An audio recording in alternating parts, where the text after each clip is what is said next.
तर चीनी HMPVचे 2 रुग्ण आता नागपूरमध्ये आढळले आणि त्यानंतर आता पुणे महापालिका अलर्ट झाली। पाहूयात पुणे महापालिकेने नेमकी कशा प्रकारे सर्व सोयी सुविधा ज्या त्या केलेल्या आहेत, कारण 50 खाटांचा स्वतंत्र विलगीकरण कक्ष सुद्धा पुणे महापालिकेने तयार केलेला आहे। मात्र अजून कोणाच्या थुंकीचे नमुने प्रयोगशाळेकडे तपासणीसाठी पाठवलेले नाही आहेत। त्याबाबतचा निर्णय लवकरच होणार आहे असं सुद्धा सध्या सांगितलं जातंय। तर नायडू हॉस्पिटलमधून या संदर्भातल्या तयारीचा आढावा आमचे प्रतिनिधी सचिन जाधव यांनी घेतलाय, बघूयात।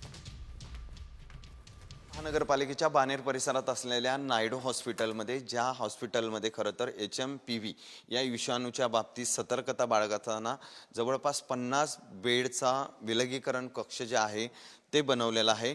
या ठिकाणी महानगरपालिका जी आहे ती सतर्क झाले होते आणि आत्ताही आपण पाहतोय की हे सगळं 50 बेडचं विलगीकरण कक्ष तयार करण्याचं काम सुरू आहे। अजून कुठलाही खरं तर पुण्यात प्रादुर्भाव नाही।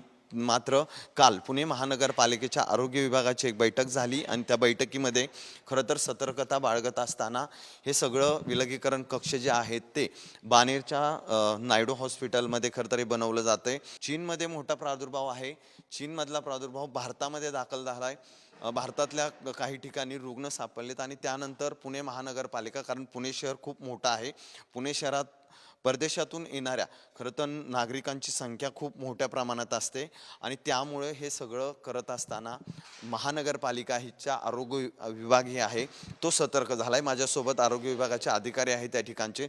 आपण सध्या 50 बेड ऑक्सिजन बेड रेडी ठेवलेले आहेत विथ व्हेंटिलेटर्स। हा विषाणू आहे तो म्हणजे त्याचा धोका 0 ते 5 वर्षाच्या मुलांना जास्त आहे। आपण त्या दृष्टीने सगळी काळजी घेतलेली आहे। ऑक्सिजन बेड, व्हेंटिलेटर्स रेडी ठेवलेले आहेत। कॅमेरामन किरण सह सचिन जाधव, साम TV न्यूज, पुणे।